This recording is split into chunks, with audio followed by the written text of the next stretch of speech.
Good afternoon, everyone. Welcome to Tiny Classroom Training Live.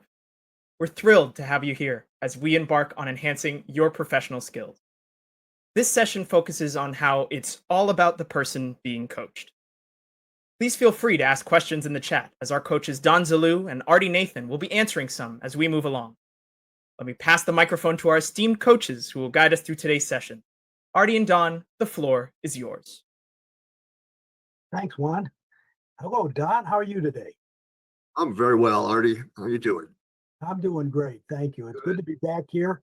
I'm joining today from the mountains where I'm visiting for the summer. So get out of the heat of Las Vegas, and it's good to be here. Anyways, let's talk about coaching. Well, let's think about this a minute.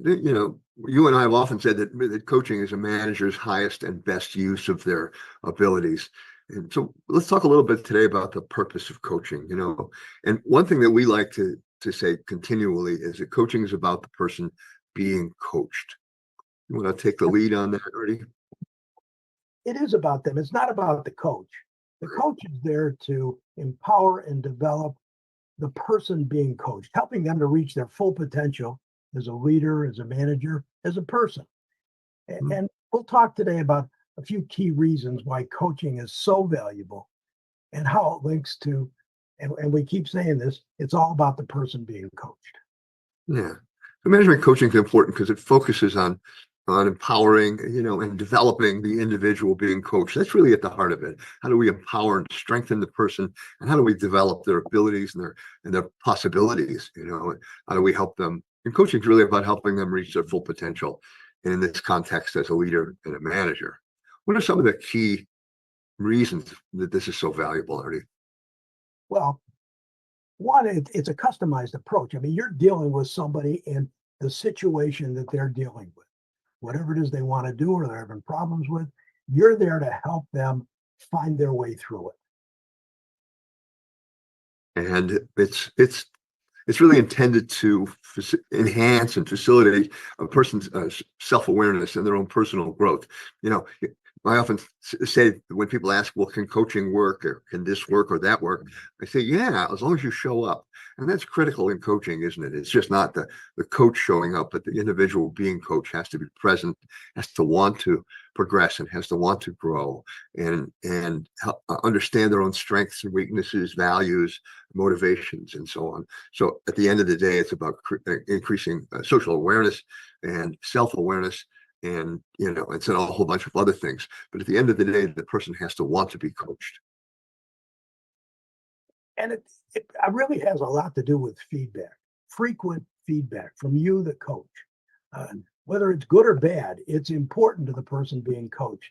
But you have to be honest, you have to be sensitive, and you have to frame all of your feedback as both honest and supportive.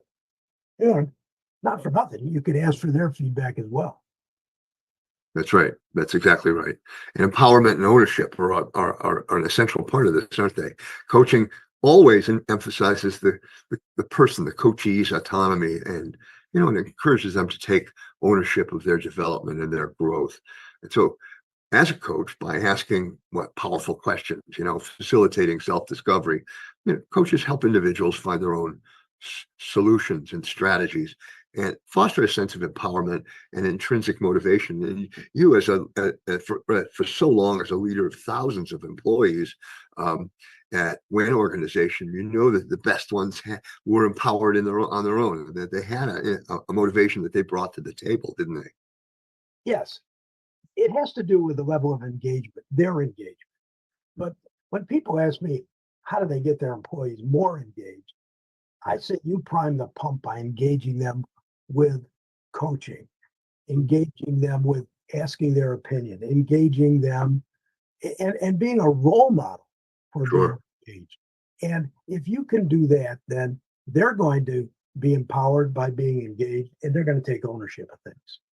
That's exactly right. And one of the elements, or one of the core values or purposes of coaching, is sustainable change.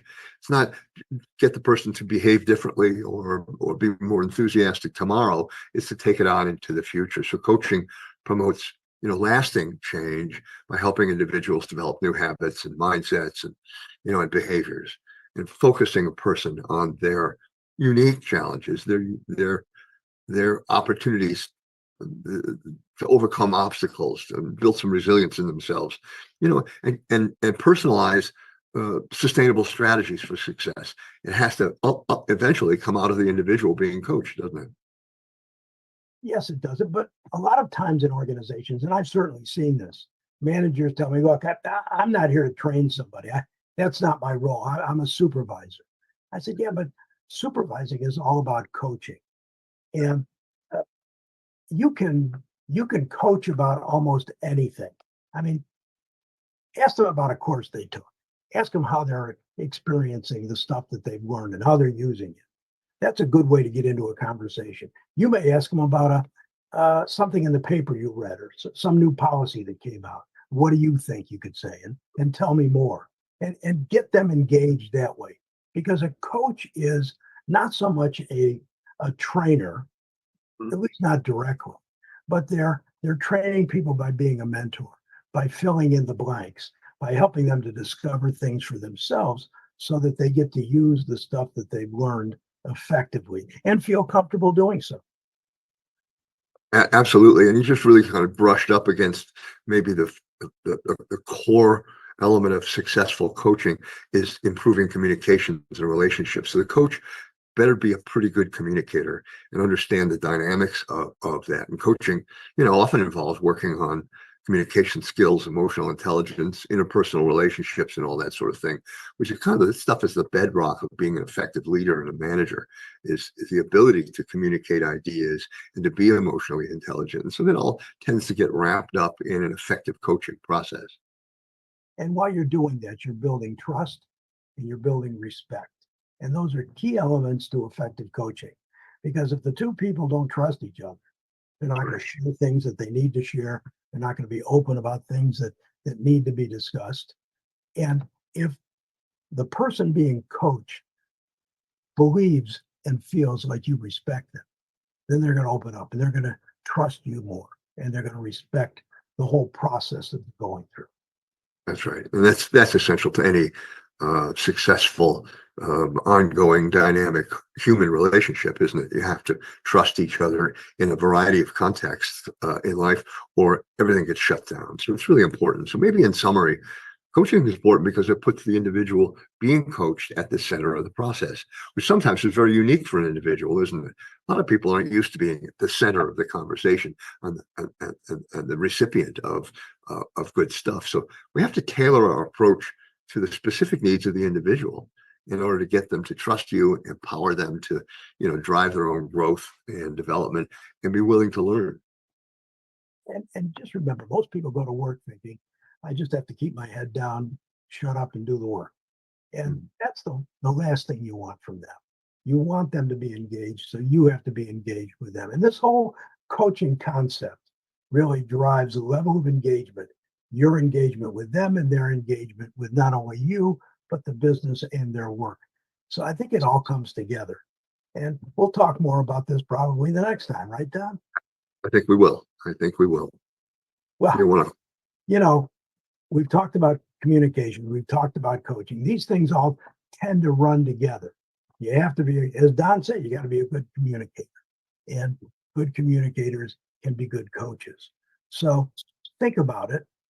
Go out and find some times when you think coaching may be needed. And then go up and ask somebody, how are they doing? Do you need any help from me? And that'll usually open it up to areas where you will feel pretty comfortable being a coach and a mentor, in addition to having to be a supervisor. It will, very much so. So thank you for being here today. And we got some closing comments, Artie? Nah, I think we've said it all, Don. Thanks for being here. We'll see you again in 2 weeks. Bye-bye. Thank you.